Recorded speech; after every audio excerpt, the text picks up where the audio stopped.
You ever get overwhelmed with life, challenges, difficulties, things completely out of your control, persecution, enemies? Well, David dealt with all of that.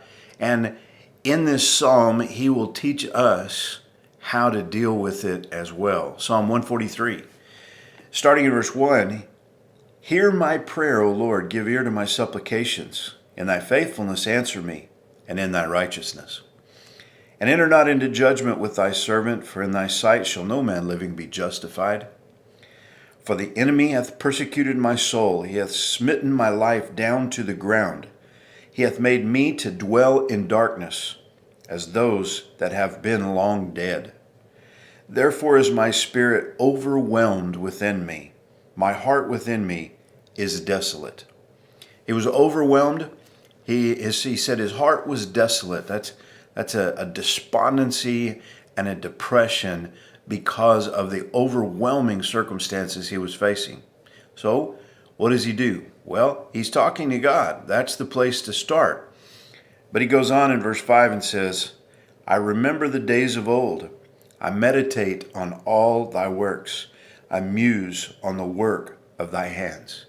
David started by looking back into his past and his walk with God and remembering the things that God had done to deliver him in the past. "I stretch forth my hands unto thee. My soul thirsteth after thee as a thirsty land. Selah.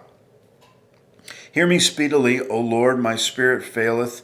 Hide not thy face from me, lest I be like unto them that go down into the pit.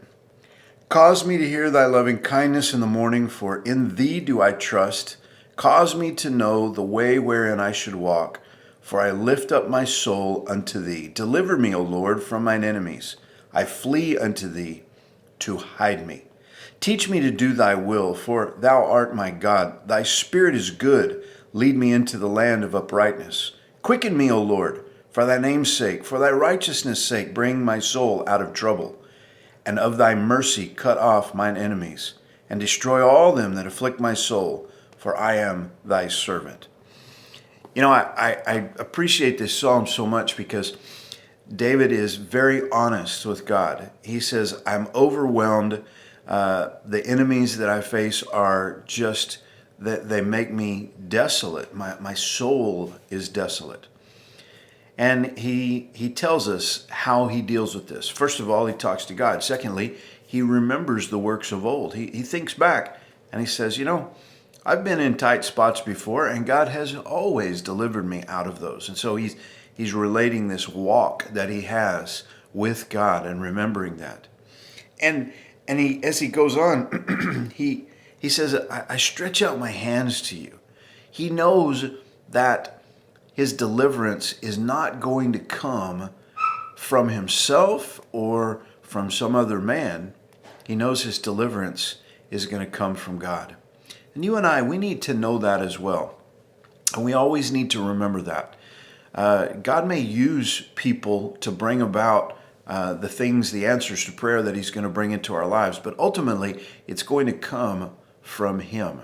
And so he's the one that we need to go to. When you're feeling overwhelmed, when you're feeling like the whole world is crashing down on top of you, you need to do what David did. You need to go to the Lord in prayer. You need to ask him for his help. He says in verse 8, "Cause me to hear thy loving kindness in the morning, for in thee do I trust." The love of God and the grace of God. That's what that word loving kindness, another way of thinking about that is to think of the grace of God poured out upon us. The incredible love of God and the grace of God that he has given us in Christ is something that we need to constantly focus on.